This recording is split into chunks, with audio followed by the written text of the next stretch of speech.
تم بيننا وبين الأمير عبد الرحمن أكثر من اجتماع وأكثر من لقاء لمثل هذه المرحلة، فيها جميع التصورات، فيها جميع المراحل، إلى أن توصلنا إلى اتفاق وتوصلوا إلى قناعة تامة مع أعضاء شرف النادي في أني أكون أنا الشخص المسؤول الأول والأخير كمدير فني لقيادة الفريق في الموسم القادم إن شاء الله.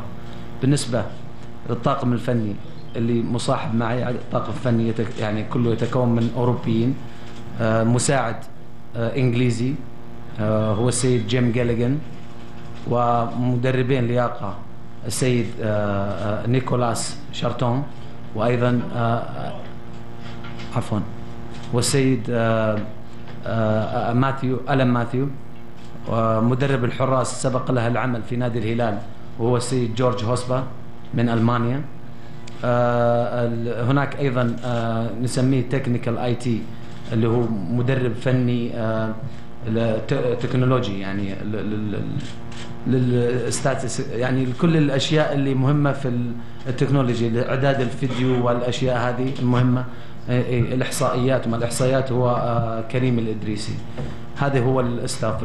وايضا الطاقم الطبي يتكون ايضا من نفس الدكتور الطبيب الفرنسي، نفس الطاقم الطبي اللي عمل الموسم الماضي سيكون هو نفس الطاقم الطبي المستمر معنا في الموسم القادم ان شاء الله.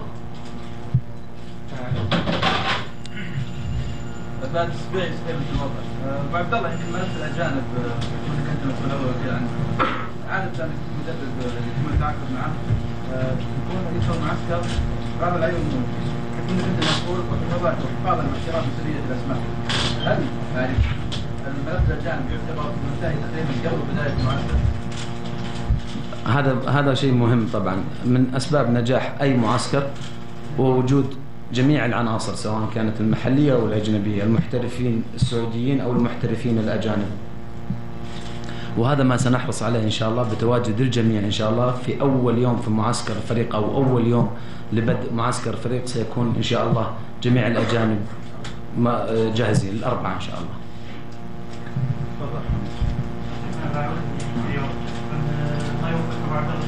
شكرا.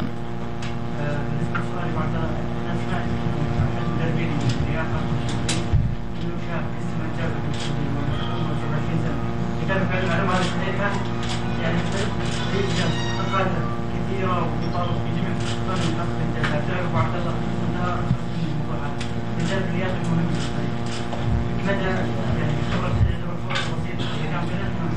هو مدرب مو بلاعب ترى. لا هو مدرب 27 سنة يعني تكتبها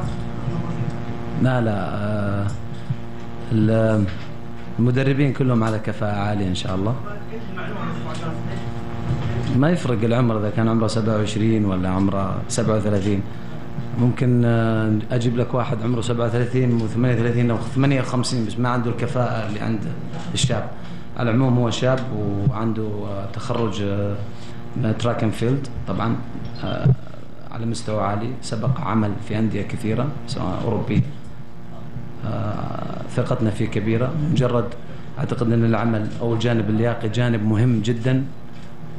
لم يأتي أحد من الطاقم الفني إلا ولديه الإمكانيات الكاملة ويعرف أنه أتى إلى نادي كبير. فإن شاء الله مع المباريات مع هذا ننتظر السؤال مرة ثانية لها إن شاء الله. قاسم حميد وزير الاقتصادية. وجب عبد الله هذا اليوم يعتبر تاريخي في الكرة السعودية، يعني يكون اسناد الدفة الفنية لمدرب وطني بداية الموسم وبطاقة كاملة. الأمر هذا لم يكن يتصور أحد يعني في الفترة القريبة الماضية، لكن بعد إعلان التعاقد معه كان هناك ثقة كبيرة من الجمهور الهلالي بتعيين كابتن سامي الجابر. أول شيء ماذا يعني لك الأمر هذا؟ والأمر الآخر وحجم المسؤولية في الفترة القادمة بعد الثقة هذه. والله بدون أدنى شك أنها يعني مسؤولية كبيرة، وردة الفعل اللي شاهدتها من معظم الجماهير الهلالية تزيدني ثقة وإصرار، تعطيني مسؤولية أكبر. المسؤولية أعرف أن حجمها مو بسيط، ما يمكن أحد يتصوره غيري أنا كسامي الجابر. مهما قال أحد أنها مهمة صعبة ما يعرف صعوبتها إلا غيري أنا كمدرب وكواحد عاش ما بين هذه الجماهير ويعرف طموحاتها ويعرف أمانيها ويعرف ما ترضى فيه بالضبط. تحملني مسؤولية أكبر، تعطيني مسؤولية أكبر في أني قبل ما أتخذ القرار، قبل ما أعمل أي شيء، أحسب حساب الكل شيء. بدون أدنى شك بس أكمل أنه هذه النقطة تزيدني إصرار على أنه أعرف مدى حجم تفكير وطموح وما يطمح له إليه بالضبط جماهير نادي هلال. لذلك كلنا نسير في مركب واحد، سواء لما كنت لاعب في نادي هلال أو في فترة كإداري في نادي هلال، ولا نتحول إلى مدير فني. في الثلاث مناصب هذه اللي بخدم فيها أعرف بالضبط ما هو تفكير جمهور نادي هلال. جمهور نادي هلال جمهور ذواق، يعرف بالضبط، طموحه كبير. من يستطيع أن يصل إلى عقل وقلب جمهور نادي هلال أعتقد أنه يعرف أنه هو وصل إلى درجة تحمل مسؤولية فيها أكبر، ويجب أن يوصلهم إلى ما يفكرون إليه. أتمنى بدعمهم لي أنا شخصيا وللفريق سنكون إن شاء الله نحقق الهدف المنشود. المسؤولية كبيرة ولكن طموحنا أكبر مما يتصوره أي أحد، أنا واللاعبين وجمهور الهلال. الله يوفقنا إن شاء الله.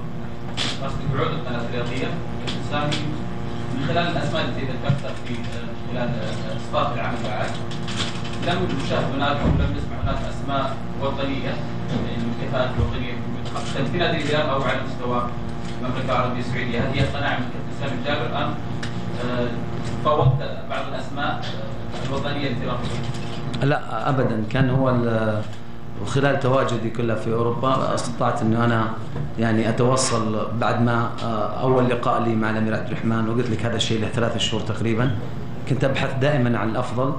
الأخ عبد الرحمن سأل سؤال عن مدرب اللياقة، عندي مدربين لياقة، أحداهم يعني أو أداء بمعنى الصحيح جميعهم على مستوى شهادات عالية، أيضا خبرة في أندية كبيرة، عملوا وشاركوا، لكن أهم شيء أنه زي ما يقول الكواليتي اللي هي أنا جبت طاقم فني. الطاقم الفني أكيد أنه راح يكون واحد من أدواتي وأسلحتي اللي راح تطور وراح تضيف أشياء كثيرة بالنسبة لنادي هلال. نادي هلال نادي كبير، يجب أن يكون أيضا الطاقم الفني على مستوى كبير. أسامة.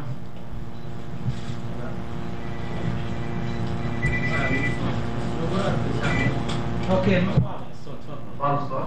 أسامة العين مدينة الرياض. أول شيء نقدم الثاني للكابتن سامي على توليه مهام الفريق الكروي الأول، بس هو يزيد أن أنا أعتب على الزحمة اليوم واختلط المشجع بالإعلامي، فمعليش وش بتقول بشكل عام؟ لسه سامحنا أجل. سامي تبي تشوف أكثر تو. يستاهل أبو عبد الله، ولكن التنظيم مطلوب.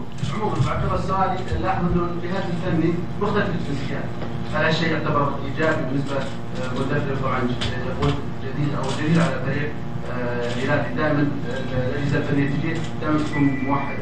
الشيء الثاني، هل رغبت أو لبت الإدارة الهلالية رغباتك في كل نقص موجود في الفريق يعني في إدارة الفريق هنا؟ هل الإدارة الهلالية لبت رغبات أو ستقف معك في تلبية رغبات أنت تطلبها في المستقبل؟ أسامة هذه سؤالين أو 3 يمكن، احنا قلنا سؤال واحد. طيب أول شيء سامحنا على عدم التنظيم، بس أنا مبسوط حقيقة بحضور الجميع سواء جمهور أو إخواني الإعلاميين أيا كان. إن شاء الله سنتدارك إن شاء الله التنظيم أكثر في المرات المقبلة، لكن زي ما أنا مشتاق كثير للجمهور ومشتاق كثير للإعلاميين، مشتاق كثير للناس من المملكة العربية السعودية.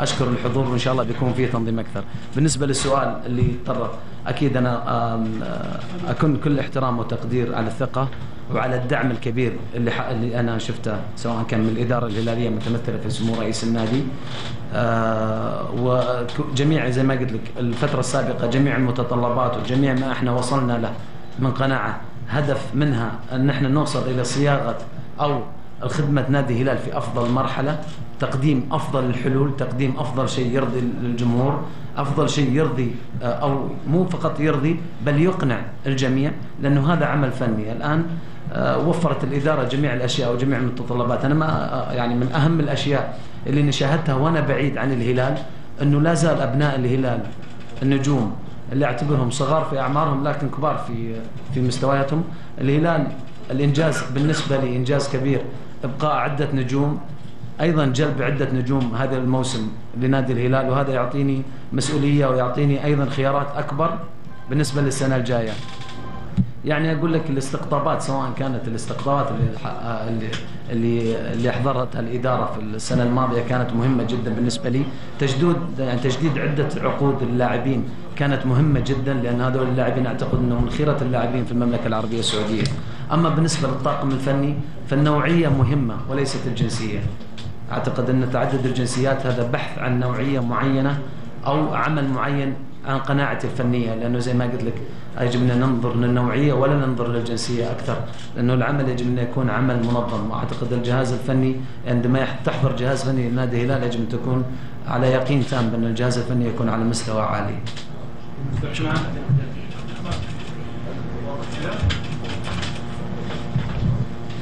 عثمان حميدي لاند سبورت. بالتاكيد اول شيء ابو عبد الله بارك لك هذه الخطوه. دائما انت سبقت في خطواتك من اللاعب الى الاداري وحتى التحديات كلام المدرب. ابو عبد الله، هل الاداره ستكون اداره فنيه فقط ام انه كما يطالب اداره الهلال في ايام ماضيه بان المدرب الافضل هو من يمسك كل الامور، حتى الامور الاداريه تكون لدى المدير الفني؟ ايضا في تجربتك الاحترافيه التدريبيه عقليات اللاعبين هناك تختلف عن هنا بالتاكيد، كيف يمكن سامي ان يعكس هذه الامور على فريق عمل؟ يعني اقول لك عبد الرحمن، اتيت للعمل نادي الهلال وليس لعمل كل الادوار. عملي كاداري او كمدير اداره كره قدم في السابق يختلف عن عملي كمدير فني حاليا. التفرغ للعمل الفني اكثر، عمل داخل الملعب، لكن ايضا هناك نظام سيستم معين سيكون من خلاله خارج الملعب. مدير اداره كره القدم الاستاذ فهد مفرج سيكون حاضر ويقوم بالادوار الاداريه، وهذا هو ما توصلنا اليه وما اتفقنا اليه مع بعض. زي ما انت تفضلت، اشياء كثيره عشتها وتعلمتها احب اني انا اجي اطبقها على ارض الواقع من خلال عملي في نادي الهلال. لكن اعتقد مفهوم المدير الفني في جميع انحاء العالم انه هو المدير الفني وعنده هو المسؤول الاول والاخير عن ما يكون في النظام في كرة القدم، الفريق الاول وفريق الاولمبي في كرة القدم في نادي الهلال. محمد. شرح السؤال بالنسبه لملف اللاعبين المحليين، قائمه المعسكر وايضا الاسماء التي سيتم الاستغناء عنها سواء في التنسيق او بالاعاره، سيتولى الكابتن سامي هذه المسؤوليه بنفسه ام ستكون من تقرير وفد من المدرب السابق؟ واذا كان هناك قائمه متى ستتم؟ نعم ممتاز. اول شيء طبعا اشكر السيد زلاتكو، وجد تقرير متكامل عن السنه الماضيه، واشكر الاستاذ فهد مفرج ايضا.